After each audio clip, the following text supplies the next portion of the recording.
ربی اشرح لی صدری ویسر لی امری واحلل عقدۃ من لسانی یفقہوا قولی۔ السلام علیکم ناظرین، ویلکم ٹو الف۔ آج کا ہمارا ٹاپک آف ڈسکشن میں سمجھتا ہوں بہت ہی اہم ٹاپک ہے، صلہ رحمی، جو اللہ تعالیٰ کے نزدیک سب سے محبوب عمل ہے ایمان لانے کے بعد اللہ کے نزدیک سب سے محبوب عمل صلہ رحمی ہے۔ تو آئیے ہم دیکھتے ہیں کہ صلہ رحمی کا مطلب کیا ہے۔ صلہ رحمی جو ہے وہ خونی رشتوں کو جوڑ کر رکھنا ہے۔ صلہ لفظ عربی زبان صلہ سے نکلا ہے، جس کا مطلب ملانا ہے، اور رحم جو ہے وہ خونی رشتوں کو کہا جاتا ہے، اور رحم کا لفظ جو ہے وہ رحمت سے نکلا ہے۔ صلہ رحمی کا مطلب یہ نہیں کہ وہ لوگ جو آپ سے اچھا سلوک کرتے ہیں، وہ رشتہ دار جو آپ سے اچھا سلوک رکھتے ہیں، آپ ان کے ساتھ اچھا سلوک رکھیں، بلکہ صلہ رحمی کا مطلب یہ ہے کہ آپ ان رشتہ داروں کے ساتھ جو آپ سے قطع رحمی کرتے ہیں، جو آپ سے ملنا پسند نہیں کرتے، آپ ان کے لیے بھی خیر خواہی کریں، ان کے ساتھ بھی اچھا سلوک رکھیں۔ اس ضمن میں آپ کے سامنے ڈاکٹر اسرار احمد رحمۃ اللہ علیہ کی کچھ باتیں، کچھ اشعار جو انہوں نے بولے، وہ آپ کے سامنے پیش کروں گا۔ ڈاکٹر صاحب کہا کرتے تھے کہ درد دل کے واسطے پیدا کیا انسان کو، ورنہ اطاعت کے لیے کچھ کم نہ تھے کرو بیاں۔ مطلب اللہ تعالیٰ نے انسان کو انسان کی ہمدردی کے لیے پیدا کیا، ورنہ اللہ تعالیٰ کے پاس عبادت کے لیے بے شمار فرشتے تھے جو 24 گھنٹے دن رات اللہ تعالیٰ کی عبادت کرتے ہیں، لیکن اللہ تعالیٰ نے انسان کو دنیا میں بھیجا تاکہ وہ ایک دوسرے کے لیے خیر کا باعث بنے، ایک دوسرے کے لیے ہمدردی کا باعث بنے۔ اس میں انہوں نے ایک حدیث کوٹ کی جو کہ بہت ہی خوبصورت حدیث ہے، اور ہمارے لیے ایک بہت بڑا ریمائنڈر بھی ہے کہ انہوں نے حدیث بیان کی کہ حضور اکرم صلی اللہ علیہ وآلہ وسلم نے فرمایا کہ جو شخص دل کی نرمی سے محروم ہو گیا، گویا وہ فل کے فل خیر سے محروم ہو گیا۔ مطلب یہ دیکھیں کتنی بڑی ہمارے لیے بات ہے کہ جس شخص کا دل نرم نہیں ہے، جو کسی کو دکھ میں دیکھ کے تڑپ نہیں اٹھتا، وہ اس کی مدد نہیں کر پاتا، وہ اس پوزیشن میں بھی ہو کہ وہ اس کی مدد کر سکتا ہے، اس کے دکھ کا مداوع کر سکتا ہے، وہ پھر بھی اس کی مدد نہ کرے، تو وہ خیر سے محروم ہو گیا، اور جو خیر سے محروم ہو گیا وہ ہر چیز سے محروم ہو گیا۔ تو انہوں نے اس ضمن میں بہت پیاری بات کہی کہ تم عابد ہو سکتے ہو، زاہد ہو سکتے ہو، متقی ہو سکتے ہو، تقوی والے ہو سکتے ہو، پرہیزگار ہو سکتے ہو، ہر چیز ہو سکتے ہو، لیکن تم نیک نہیں ہو سکتے۔ نیکی کا درجہ یہ ہے، نیکی کو حاصل کرنا، نیکی کی بنیاد ہی یہ ہے کہ آپ جو ہے وہ اچھے اعمال کریں، آپ اپنے رشتہ داروں سے صلہ رحمی کریں، کیونکہ یہ ایمان کے بعد سب سے اہم جو ہے وہ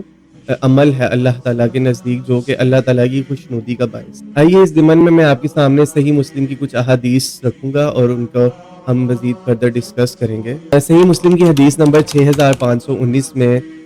حضرت عائشہ رضی اللہ عنہا روایت کرتی ہیں کہ حضور اکرم صلی اللہ علیہ وآلہ وسلم نے فرمایا کہ رحم جو ہے، مطلب خونی رشتوں کا جو سارا سلسلہ ہے، وہ عرش کے ساتھ اس طرح چمٹا ہوا ہے، اور وہ کہتا ہے اللہ سے کہ جس نے میرے سے تعلق جوڑ کر رکھا، اس نے گویا اللہ سے تعلق جوڑ کر رکھا، اور جس نے رحم سے تعلق توڑ دیا، مطلب اپنے خونی رشتوں سے تعلق توڑ دیا، اس نے اللہ تعالیٰ سے تعلق توڑ دیا۔ تو یہ آپ کے لیے اور میرے لیے بہت بڑا ریمائنڈر ہے کہ ہم اپنے رشتہ داروں سے اچھا سلوک کریں، ان کے ساتھ ہمدردی کریں، چاہے وہ آپ کے ساتھ برا کریں۔ اب اس میں بہت سارے لوگوں کا یہ سوال آتا ہے کہ وہ رشتہ دار جو آپ کے ساتھ برا سلوک کرتے ہیں، آپ کے باوجود نیکی کے، آپ کی اچھے اخلاق کے باوجود، تو صلہ رحمی کا مطلب یہ بھی نہیں ہے کہ آپ اپنی انسلٹ کروائیں اپنے رشتہ داروں سے، بلکہ یہ ہے کہ ان کو خیر کا سبق دیں، ان کو بھلائی کا سبق دیں، ان کو اس چیز کی طرف راغب کریں کہ وہ صلح کی طرف آئیں۔ لیکن اگر وہ پھر بھی نہیں آتے تو اس کا وبال ان کے سر پہ ہے۔ آپ نے اپنا جو ہے وہ فرض پورا کر دیا، ان کے ساتھ اچھا سلوک کر کے، ان کے لیے ہمدردی، ان کی مشکل میں ان کی مدد کر کے، ان کے غم میں شریک ہو کے آپ نے اپنا فرض پورا کر دیا۔ اس ضمن میں ایک اور حدیث میں آپ کے سامنے گوش گزار کروں گا۔ صحیح مسلم کی حدیث نمبر 6520 میں آپ صلی اللہ علیہ وسلم نے فرمایا کہ قطع کرنے والا جنت میں داخل نہیں ہوگا۔ اپنے رشتہ داروں سے قطع رحمی کرتے ہیں، ان سے تعلق توڑتے ہیں، ان کے ساتھ برا سلوک کرتے ہیں، تو ہم جنت میں داخل نہیں ہو سکتے۔ یہ حدیث کے واضح الفاظ ہیں۔ تو میرے پیارے بھائیوں، میں آپ سے یہی گزارش کروں گا کہ آج جو بھی اپنے بہن بھائیوں سے، اپنے ماں باپ سے، اپنے عزیز و اقارب سے ناراض ہیں، وہ آج جا کے ان سے صلح کریں، ان سے محبت کا اظہار کریں، ان سے معافی مانگ لیں اگر آپ کی غلطی ہے، اور اگر وہ معافی نہیں بھی مانگ رہے تو آپ ان سے جا کے کچھ الفاظ بولیں، کچھ اچھے لفظ بولیں، شاید ان کا دل نرم ہو جائے۔ لیکن اگر ان کا دل نرم نہیں ہوتا تو یہ ان کا عمل ہے، آپ نے اپنا فرض پورا کر دیا۔ تو اب کچھ لوگوں کا یہ سوال ادھر ہوگا کہ جو لوگ قطع رحمی کرتے ہیں، مطلب آپ کے رشتہ دار ایسے کچھ ہوں گے جو آپ باوجود اچھا سلوک کرنے کے بعد خطا رحمی کرتے ہیں اور آپ سے اچھا سلوک نہیں کرتے، تو اس کا ریوارڈ بہت بڑا ہے۔ جو چیز آئی نو یہ چیز بہت مشکل ہے کہ اس دور کے اندر آپ کہتے ہیں کہ میری سیلف رسپیکٹ بھی ہے، میرا سب کچھ ہے، تو یہ کافی مشکل کام ہے، لیکن جو کام دین میں جتنا مشکل ہے اس کا اجر بھی اتنا ہی زیادہ ہے۔ تو ہم نے اجر کو دیکھنا ہے، بلکہ الٹیمیٹ گول تو ہمارا یہ ہے نا کہ ہم اللہ کی خوشنودی مل جائے، اللہ کا قرب مل جائے، اور جب اللہ کا قرب اور خوش نصیبی مل جائے گی تو ہمیں جنت بھی مل جائے گی۔ ایک اور دوسری حدیث جو بہت ہی خوبصورت ہے، جو میرے خیال میں ہم سب کی ریکوائرمنٹ بھی ہے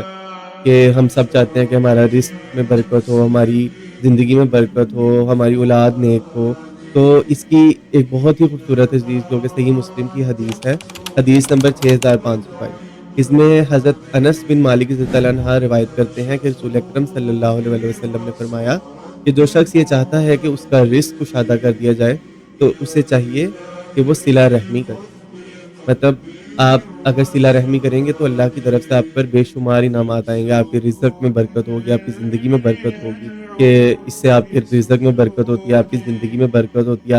آپ کی زندگی میں سکون آتا ہے، آپ کی اولاد جو ہے وہ نیک ہوتی ہے،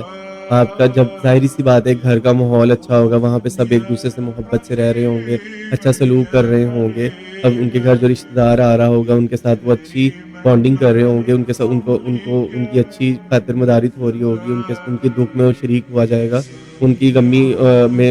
شرکت کی جائے گی، تو وہاں پہ ایک صحت مند معاشرہ بنے گا، اور جب ایک صحت مند معاشرہ بنے گا تو وہاں پہ اس کی فضا ہی الگ ہوگی، ایک پازیٹیو وائب آئے گی۔ اور ایک اور حدیث میں آتا ہے کہ کسی مومن کو یہ جائز نہیں کہ وہ